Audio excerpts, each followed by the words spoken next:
একই গ্রামের একটা গরিব মেয়ের বিয়ে হয়।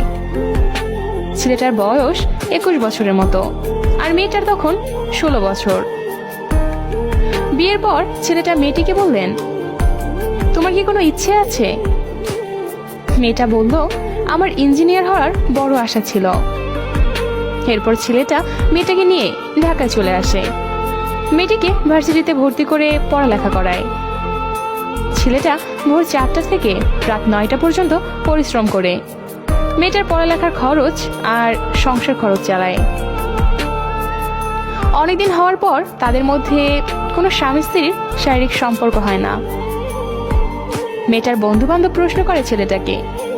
মেয়েটা উত্তর দেয়, সে আমার ভাই।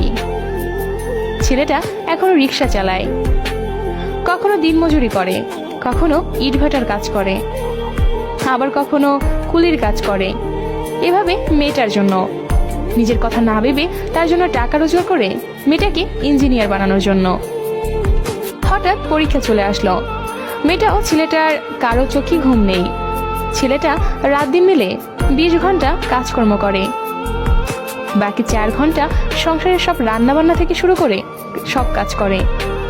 এভাবে মেয়েটার পরীক্ষা শেষ হয়ে গেল। এরপর ছেলেটা একটু কাজ কমায়।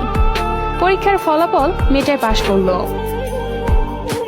ভালো জায়গায় চাকরি পেল, অনেক টাকা পয়সার মালিক হলো, বড় বাড়ি, গাড়ি, আরো অনেক কিছু হলো মেয়েটার। বিভিন্ন জায়গা থেকে মেয়েটার বিয়ের প্রস্তাব দেয়। কেউ জানে না তার বিয়ে হয়েছে কিনা বা স্বামীকে। মেয়েটা বড় বাড়ি লাইটিং করে পার্টি দিয়েছিল, কিন্তু কেউ জানে না কি জন্য পার্টির আয়োজন। সবাই একই প্রশ্ন, কিসের পার্টি? সবাই মিলে মেয়েটিকে প্রশ্ন করলো, এই পার্টি কি জন্য বলবেন? মেয়েটি 12টার সময় বলবো। কিসের পার্টি? ছেলেটা সেই লুঙ্গি গামছা আর ছেঁড়া একটা জামা পরে বাড়ির কোনো এক কোনায় দাঁড়িয়ে আছে।